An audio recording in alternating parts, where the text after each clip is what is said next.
Wallahi dahsyat. Antum insyaAllah akan merasakan sedekah subuh, subhanallah. Setiap jamaah yang saya sampaikan, termasuk ada keluarga yang sudah lama menikah, tidak punya keturunan, saya memberikan amalan ini. Suami istri masing-masing mengamalkan, isi sedekahnya, ya Allah aku mohon dengan berkat sedekah ini karunialah kepada kami keturunan.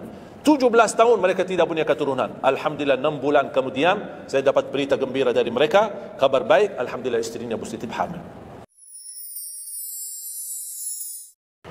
Yang ketiga, jangan tinggalkan sunnah qabliyah subuh. Walaupun anda malas menjaga sunnah qabliyah ba'diyah.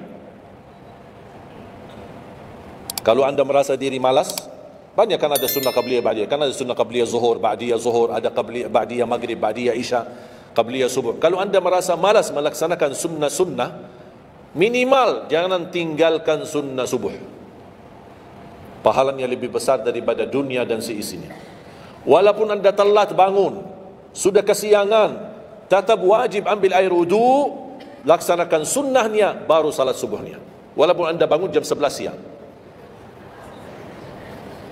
Tetap banyak orang karena ketiduran dan terlewat waktunya, dia tidak salat subuh. Terus ini hutang, wajib bayar. Dan tidak bisa besok ganti subuh 2 kali. Tidak ada di dalam agama. Subuh, ya udah, ya Allah, nawaitu salat subuh yang kemarin karena saya ketiduran lillahi ta'ala. Udah bisa. Apa kata ini? Bukan, mohon maaf, ini bukan kata saya, supaya orang jangan ini pendapat baru. Bukan kata saya, tapi kata Rasulullah SAW. Bukan kata Majlis Ulama Indonesia, bukan kata saya, bukan kata siapa-siapa. Kata Rasulullah SAW di hadis yang sahih, man nama an salatin aw nasiyaha falyusalliha mata dzakaraha la kaffarata laha illa dzalik. Ya Allah, terima kasih ya Rasulullah. Sepertinya Rasul sudah diberitahu umatnya bakal ketiduran banyak dari salat. Makanya sudah diberikan solusi. Seandainya ketiduran, ini juga kata Rasulullah, man nama an salatin, silahkan nanti anda pas pulang buka di Google, biar lihat sanad hadisnya ini. Oh, Syekh Ali kau bawain hadis yang tidak benar. Silahkan. Tahu, kenal enggak Syekh Google? Syekh Google kenal? InsyaAllah semua ilmu dia tahu. Tinggal masukin aja. Barang siapa yang ketiduran dari salat, hadis. Terus klik, dia keluar. Semua dasarnya apa itu dijelaskan. Semua. Mu bahasa Arab ada, mu bahasa Indonesia ada, mu bahasa Inggris pun ada. Syekh Google hebat. Man nama an salatin aw nasiyaha falyusalliha mata dzakaraha la kafarata lahu illa dzalik. Barang siapa yang ketiduran, coba ketiduran. Tidur menurut ulama dianggap uzur. Karena istri saya ketika saya keluar kota, dia hubungi dan dia bangun kesiangan, kira-kira jam 8. Dia telepon dan nangis. Kenapa nangis? Sakit? Enggak, ketiduran tadi subuh. Ya udah, ambil air wudu, salat subuh. Rasulullah aja pernah ketiduran dari salat subuh. Yang tidak boleh, jangan terlalu sering.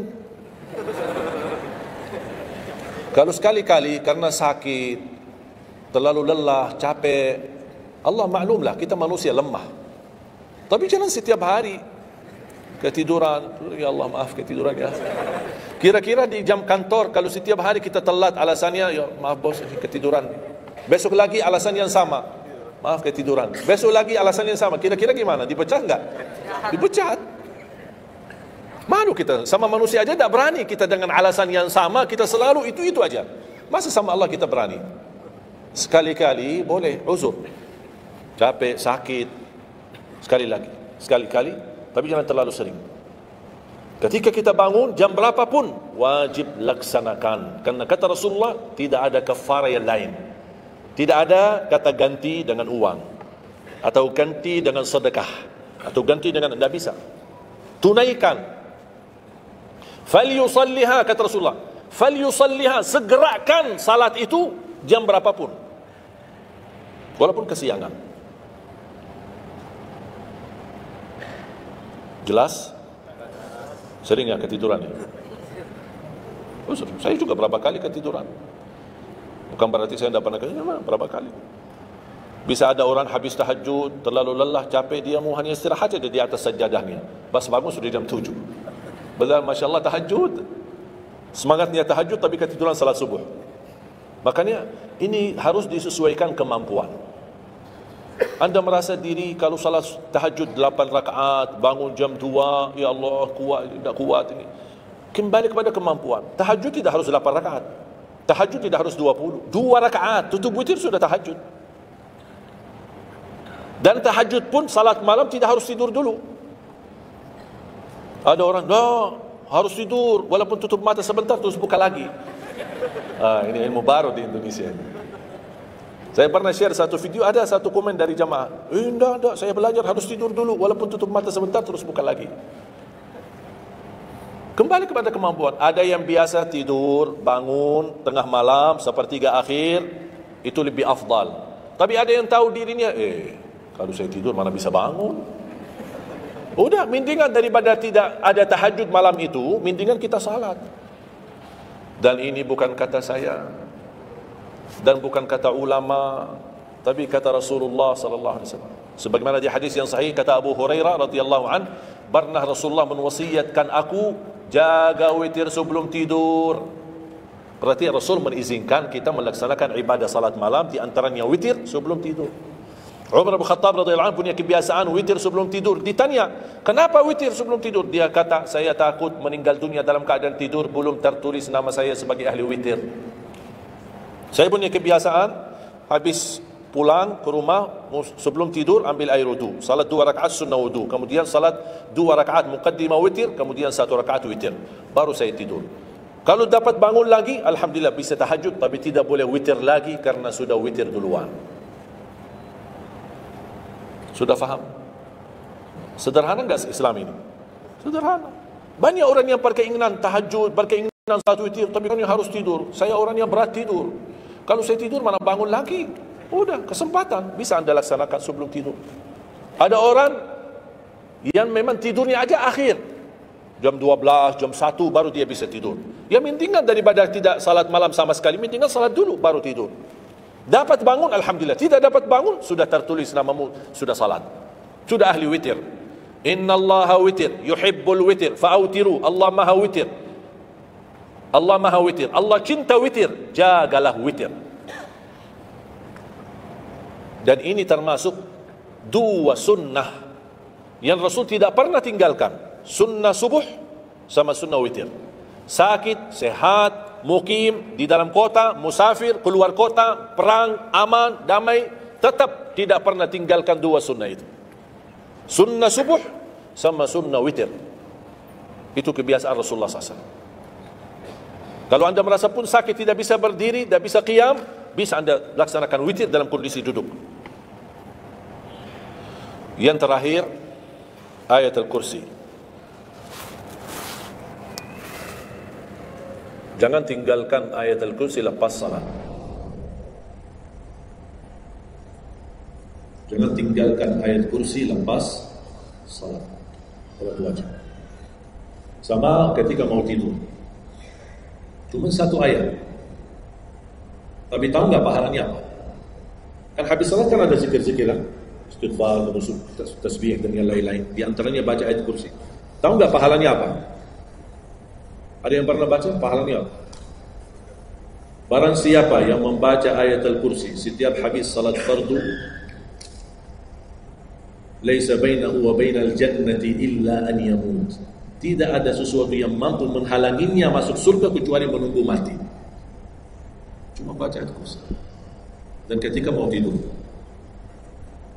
lagi buru-buru, ada meeting, ada rapat, ada urusan mendadak, habis salat, astagfirullah, astagfirullah, astagfirullah, Allahumma antassalam wa minkas salam, sampai selesai, langsung baca ayat kursi.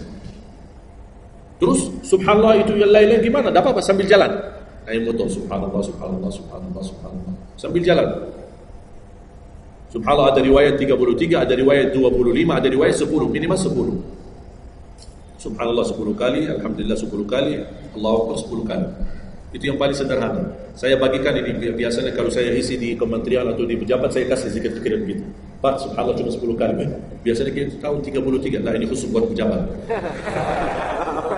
Yang penting zikir supaya jangan tinggalkan. Zikir. Banyak orang sibuk, mendadak ada urusan, udah zikir subhanallah cuma 10 kali. Subhanallah 10 kali, alhamdulillah 10 kali, Allahu Akbar 10 kali. Itu paling cepat. Subhanallah. Ternyata di dalam agama ada yang juga hemat. Hemat sederhana tapi pahalanya tetap besar. dan di Quran ini. Tidak ada pahala yang hemat. Semuanya pahala sempurna, semuanya pahala agung, sempurna dan luar biasa dahsyat balasan Allah Subhanahu wa taala. Makanya jangan disia-siakan.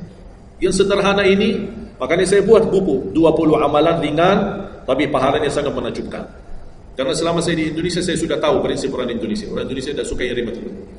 Yang ribet-ribet tidak suka. Yang susah-susah tidak suka. Orang Indonesia mau mudah yang ingat, mudah dihafal, mudah diamalkan dan masuk surga. Itu orang Indonesia. Ya, jadi yang susah-susah, iya gimana ini suruh baca 1000 kali, mana ada waktu 1000 kali. Baca aja sudah 100 kali, udah ngantuk. Saya kasih yang sederhana. Kenapa saya kasih? Karena kemampuan beda-beda. Ada yang tekadnya tinggi, kemampuannya luar biasa dahsyat, bisa ribuan kali dia berzikir, dia silakan. Tidak ada yang melarang kita berzikir, bebas, berapapun. Tapi ada yang malas. Udah. Jadi alhamdulillah di dalam ajaran Islam kita ada malas ya ini lihat malas. Makanya saya bikin 20 amalan dan ini buku 20 amalan ringan. Pahalanya sangat menakjubkan. Pahalanya sangat besar walaupun amalannya ringan, mudah, sederhana. Dan buku ini hanya laku di Indonesia, tidak laku di Arab. Karena cocok dengan budaya Indonesia saya sudah hafal. Dan sama dengan bacaan. Mohon maaf tadi kepanjangan insya. Pas begitu saya ingat merindukan kota Madinah, suasana Madinah. Pas di rakaat yang kedua saya bilang, ini ibu saya di Indonesia. Makanya saya tidak jadi panjang rakaat kedua, biar lebih cepat. Karena memang budaya ini tidak bisa panjang-panjang, lama-lama tidak bisa. Kalau kulhu bisa dibagi dua, terima kasih. Kita lihat tarawih kan salah satu contoh tarawih. Walaupun 23 rakaat jumlahnya banyak, tapi ayatnya pendek. Al-Hakum kulhu, Al-Asr kulhu, Al-Humazah kulhu.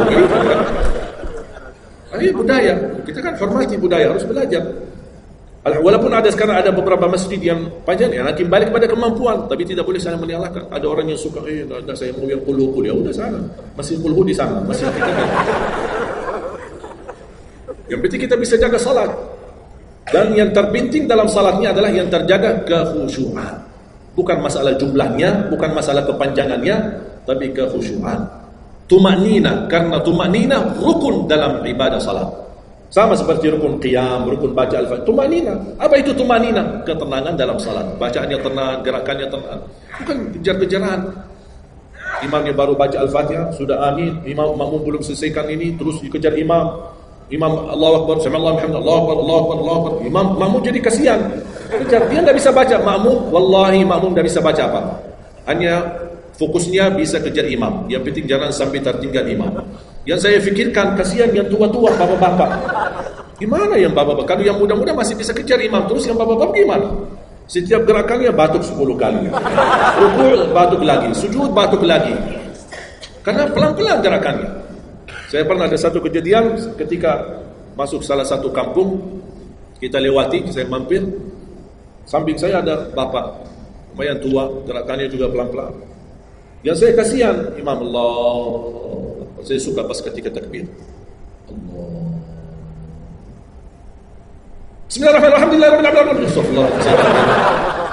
Barusan enak, takbirnya enak, bacanya kenapa enggak? Ini pelan-pelan aja. Santai aja, santai. Walaupun baca satu ayat dua, bukan masalah berapa banyak bacaannya. Yang penting kekhusyuan, tumanina, karena rukun tumanina. Allahu Akbar, sami Allahu hamdah. Saya lihat bapak ini sebelah saya masih bisa kejar imam. Bapak ini enggak kejar-kejar. Imam sudah rukuk, bapak belum rukuk. Begitu imam sami Allahu hamdah, bapak enggak jadi rukuk, diikut sami Allahu hamdah. Astagfirullahalazim. Pas sujud, kita sudah sujud 2 kali. Bapak kan pelan-pelan sambil batuk. Terus dia turun sujud. Pas dalam kondisi sujud, kita sudah berdiri, bapak kan baru dia turun, dia berdiri lagi. Astagfirullahaladzim. Pas di rakaat yang kedua, saya megang tangannya, Pak, kita pulang aja deh. Biar bapak salat di rumah. Kasihan bapak tidak bisa salat, tidak bisa rukuk, tidak bisa sujud, tidak bisa apa-apa. Makanya tumanina bukan wajib, bukan sunnah, tapi rukun dalam salat dan tidak sah. Walaupun salat sunnah, tidak sah salatnya seorang kalau dia tidak membawa tumanina. Tidak sah. Disiarkan, di-sharekan, diviralkan, dia bilang ada 23 rakaat 7 menit. Menurut saya tidak usah panjang lebar dibahas. Tidak sah, sudah selesai. Karena meninggalkan. Sama dengan orang salat tapi tidak baca Al-Fatihah. Kira-kira sah tidak? Tidak sah. Gimana kira-kira bacaan Al-Fatihah? Oleh karena itu jemaah sekalian, mari kita sama-sama. Apalagi tidak lama lagi kita menyambut bulan suci Ramadan. Saya harap kita mencintai budaya kita, mencintai negeri kita, tapi harus hal yang perlu diluruskan, harus diluruskan. Apalagi yang terkait ibadah salat, tarawih. Tidak masalah masjid 11 rakaat, ada masjid 23 rakaat, jangan ribut. Tidak masalah. Yang mau 11 silakan, yang mau 23 silakan. Yang penting kita bisa melaksanakan salat dengan baik. Apalagi alhamdulillah sudah sekarang muncul banyak para imam-imam, pemuda-pemuda yang bacaannya merdu, yang bacaannya indah. Kita bisa menikmati suasana bulan suci Ramadan. Bacaannya tidak mesti panjang-panjang. Walaupun rata-rata di Indonesia jarang kita menemukan masjid yang khatam. Dulu saya ingat waktu saya masih di Lombok, kita ingat salat tarawih khatam 30 juz dan salat tahajud di 10 malam terakhir khatam lagi 30 juz. 2 kali kita khatam dalam satu bulan Ramadan. Tapi ini karena permintaan dari lingkungan dan jamaah. Kalau tidak ada permintaan susah. Apalagi orang baru datang. Saya sering memperhatikan orang baru datang kayaknya salah masuk masjid. Pas begitu melihat imamnya kepanjangan, masjid apaan? Mundur ke belakang. Bahkan saya ketika lihat ada makmum mundur, saya baru masuk. Bapak mau kemana? Mau ambil wudu lagi. Pas habis salat saya tarik kanan kiri, tidak ada. Ternyata ambil wudu di rumahnya. Jadi karena tidak semua bisa, makanya tidak boleh kita saling menyalahkan. Tapi kita harus saling mengingatkan. Saling mengingatkan. Mari kita sama-sama menjaga ibadah yang benar. Mari kita sama-sama menjaga ibadah yang khusyuk, ibadah yang tumaknina. Mudah-mudahan amalan-amalan yang saya sampaikan tadi, mudah-mudahan bisa diingat, bisa dihafal dan mudah diamalkan. Masih ingat kan? Atau perlu saya ulang? Amalan pertama, Quran. Minimal mulai harimu baca Quran, tutupi harimu baca Quran. Yang kedua, ikuti muazzin, sama juga disertai doa azan karena jaminan dapat syafaat Nabi Muhammad SAW. Yang ketiga, jangan tinggalkan qabliyah subuh sesudah azan. Walaupun anda bangun telat, melaksanakan salat subuhnya tetap didahulukan dengan salat sunnahnya. Terus yang keempat, witir, jangan lewat satu malam belum witir. Walaupun anda bisa laksanakan witir habis salat sunnah ba'diyah isya atau sebelum tidur anda di rumah bisa laksanakan witirnya. Terus yang kelima, yang keenam, ayat kursi setiap habis salat fardu. Mudah-mudahan insyaallah amalan ini yang sederhana mudah-mudahan bisa kita jaga. Walaupun sederhana tapi saya yakin akan membantu menjadikan banyak perubahan dalam kehidupan kita. Akan bertambah keberkahan, ketenangan. Kita akan merasa jauh lebih sejuk, bahkan jauh lebih nikmat untuk kita beribadah. Baru saya ingat satu hal, sedekah. Kalau bisa, sedekah subuh. Pengalaman saya, dari semua pelajaran yang saya pelajari, saya menemukan sedekah semua waktu baik. Jumat, waktu majlis ilmu, habis majlis ilmu, semua sedekah itu baik. Tapi saya menemukan sedekah subuh itu yang paling baik. Yang paling dahsyat, yang paling cepat terkabul hajat kita. Kenapa sedekah subuh dahsyat? Karena setiap waktu subuh Allah turunkan malaikat, tugasnya cuma satu, mendoakan orang yang berinfak di subuh hari. Tidak usah payah dan susah cari orang miskin di subuh hari. Mulai malam ini anda sediakan kota amal dalam rumahmu, atau anda bisa pinjam seperti kota amal ini Darut Tauhid ya, ini bisa anda pinjam atau minta sama Darut Tauhid. Anda bisa simpan di rumah. Setiap habis subuh sebelum beraktivitas isi sedekah. Yang lebih dahsyat lagi, sedekah yang disertai doa. Karena wallahi terjamin doamu terkabul dengan wasilah sedekah subuh. Sakit, ya Allah, aku mohon dengan berkat sedekah ini sembuhkan penyakitku. Kalau orang tua yang sakit, doakan orang tua. Ya Allah, dengan berkat sedekah subuh ini sembuhkan orang tua saya. Mencari jodoh, mencari kerjaan, apapun masalah yang anda hadapi, masalah hutang, masalah apapun. Orang tua sudah meninggal, ya Allah aku mohon dengan berkat sedekah ini titipkan pahala sedekah ini untuk kedua orang tuaku. Apa saja, mau hafal Al-Quran, tapi kalau boleh saya usulkan, satu kali sedekah fokus satu hajat. Jangan sedekahnya koin tapi doanya sampai terbit matahari.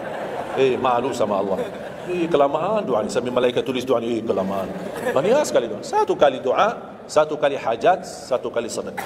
Sesuaikan.